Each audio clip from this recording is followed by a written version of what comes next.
तो हम चलते हैं होमोजेनियस इक्वेशन के सॉल्यूशन पर। अब यहाँ पर आप थोड़ा फोकस करके समझना, क्योंकि ये टॉपिक जो है डिफरेंट है अभी तक जो भी आप पढ़ते हुए आ रहे थे। ठीक है। ये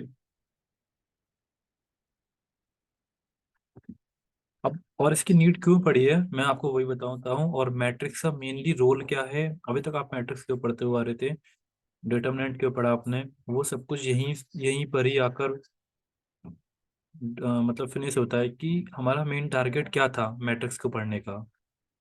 अब एक बात देखो, जब हम लोग क्लास 10th में थे तो हम लोगों को सबस्टिट्यूशन और एलिमिनेशन मेथड सिखाए गए थे इक्वेशन को सॉल्व करने के लिए, है ना। मैं यहाँ पर जैसे करके दिखाता हूँ।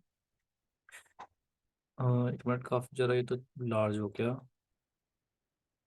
हम्म, आपके पास इक्वेशन है x प्लस के y इज इक्वल टू 4, और सेकेंड इक्वेशन में लेता हूँ 2x minus k y is equal to 7। ये तो हमसे ये कहा जाता था कि आप इनको सॉल्व कर कर x और y की वैल्यू निकालो। तो आप क्या करते थे, एलिमिनेशन लगाते थे। एलिमिनेशन में क्या होता है, साइन चेंज हो जाते हैं। यहाँ प्लस है तो यहाँ माइनस, प्लस प्लस यहाँ है तो माइनस। ये कट जाता था हम लोगों का। नहीं नहीं, ये कट, एक मिनट, ये नहीं कटेगा यहाँ पर। ये तो पहले से ही कट जाएगा, तो करने की जरूरत नहीं है। तो ये होगा 2x प्लस 3x, और 7 और 4 11, और x की वैल्यू आ गई मेरी 11/3। ये आ गई ना। और ये वाली वैल्यू पुट कर दो तो y की वैल्यू आ जाएगी। ये तो चलो आसान है। अब हमारे पास जो इक्वेशन आएंगी वो दो वेरिएबल की आएंगी, x प्लस के 2y प्लस के 3z इज इक्वल टू 9। और मैंने यहाँ लिया x minus k y plus k 5 of z is equal to 7, और 2x plus 3y minus k z is equal to 5। ये लिया। अब आप इसे सॉल्व करके दिखाओ। अब नहीं कर पाओगे सॉल्व, कितनी ही कोशिश क्यों नहीं कर लो। एक तो बहुत ज़्यादा टाइम भी वेस्ट हो जाएगा, ऊपर से ऐसी स्टेज पर आकर अटक जाओगे कि जो दो वेरिएबल थर्ड के टर्म्स में डिफाइन हो रहे होंगे।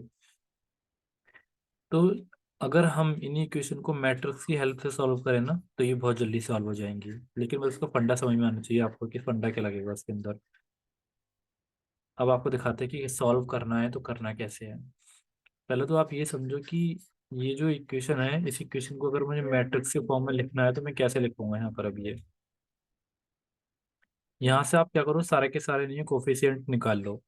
तो मैंने निकाला, यहाँ पे कोफिशिएंट 1, यहाँ पे कोफिशिएंट कितना है 2, यहाँ कोफिशिएंट कितना है 3, यहाँ है 1 माइनस के 1 5, यहाँ 2 3 और माइनस के 1। ठीक है।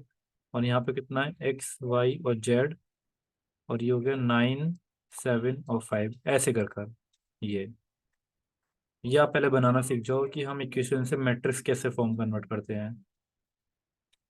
अब यहाँ पे आपको डिफरेंस समझ में नहीं आ रहा होगा, क्यों, क्योंकि मैंने एक्स वाई जेड यहाँ पे कैसे ले लिया। बट ये आपको अभी नहीं समझ में आएगा, लेकिन जैसे जैसे आपका ब्रेन डेवलप होगा तब तब आप थिंक कर पाओगे कि ये पूरे के पूरे कॉलम में एक ही एक्स मल्टीप्लाई हो रहा है, तो ये यहाँ से आया होगा उठ के। पूरे कॉलम में नहीं, वाई हो रहा है मल्टीप्लाई, तो ये यहाँ से आया एक्स वाई जेड से। और ये पूरा का पूरा मैट्रिक्स कॉलम मैट्रिक्स है, तो हमने इसे कॉलम बना दिया। अभी आप क्या करो, इसको अज्यूम कर लो कि हाँ ये ऐसे ही करते हैं। फ्यूचर में आपको समझ में आएगी वाली बातें सारी। तो ये इतना कर लिए ना। अब यहाँ पर समझो, हम इस मैट्रिक्स को क्या लेते हैं, ए। इस मैट्रिक्स को क्या लेते हैं, कॉलम मैट्रिक्स को एक्स से। और ये क्या लेते हैं, बी। जब ए का मल्टीप्लाई करा है एक्स से तभी तो बी आया है। बोलो आया नहीं आया, सही बात है नहीं। या अगर मैं ऐसे करके दिखाऊं, 2 × x = 5 करता हूँ, तो आप एक्स को यहीं पर रखो, आप नीचे भेजोगे ना 1/2 मल्टी ऐसे करोगे ना, देखो ऐसे कर। और इसको हम ऐसे लिख सकते हैं ना, 2 की पावर -1 मल्टीप्लाई 5। क्योंकि भाई जब नीचे है, जैसे अगर यहाँ 2 स्क्वायर भी होता तो वो ऊपर जाके -2 बन जाता ना, ऐसे कर। मतलब नीचे से ऊपर या ऊपर से नीचे लेके जाते तो पावर रिवर्स हो जाती है ऐसे। एक्स हमारा 2 की पावर -1 मल्टीप्लाई 5 हो गया। ऐसे ही मैं एक्स तभी निकाल सकता हूँ ना जब यहाँ पर ए जाएगा, देखो ऐसे करके 1/a × b। अब कितनी ही कोशिश आप कर लो, लेकिन 1/a जैसी कोई चीज नहीं होती, नहीं निकाल पाओगे। लेकिन हाँ, हम इसको ऐसे लिख सकते हैं ना, a की पावर -1 × b। बोलो लिख सकते नहीं लिख सकते ऐसे करके। जब आपने ऐसा लिख दिया तो ये देखो, ये चीज क्या है, ये इनवर्स है ए का। है नहीं है, ए का इनवर्स है, बताओ। तो अब ये ए का इनवर्स है आपका, और ये हम निकालना जानते ही हैं और अभी तक सीखते हुए ही आ रहे थे, तो क्यों ना अब इसको नहीं है हम लोग इनवर्स के मेथड से सॉल्व कर लें। कर पाएंगे नहीं कर पाएंगे बताओ। अब मैं आपको करवा एक एक ऐसा ही क्वेश्चन मैं आपको करवा देता हूँ जो 2x2 मैट्रिक्स का है, जिससे आपको एग्जाम्पल से समझ में भी आ जाएगा कि करना कैसे है इसको हमें। ठीक है, एग्जाम्पल ले लेते हैं अभी यहाँ पर अभी। हाँ,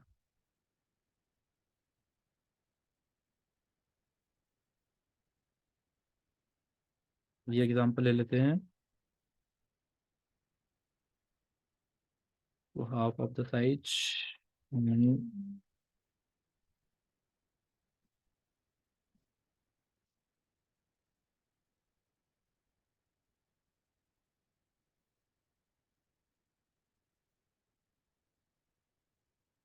अब देखो यहाँ पर जरा आप यहाँ पर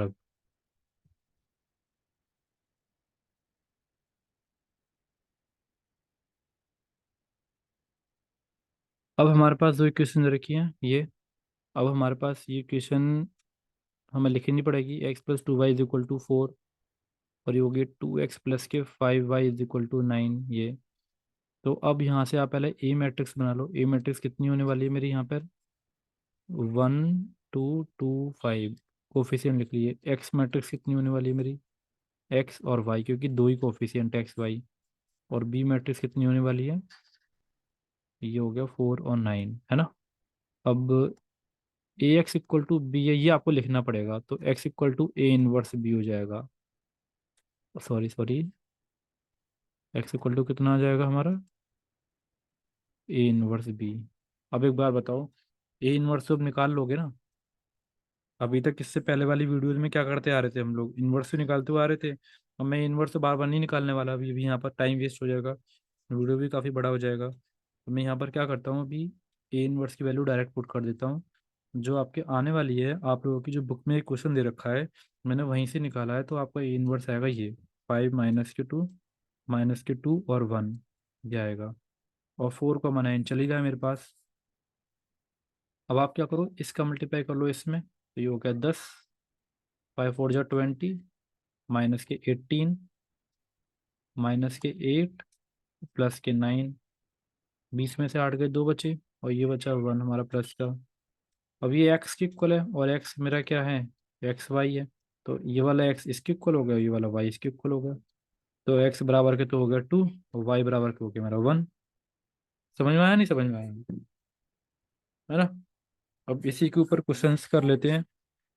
नेक्स्ट वीडियो से स्टार्ट करते हैं इसको।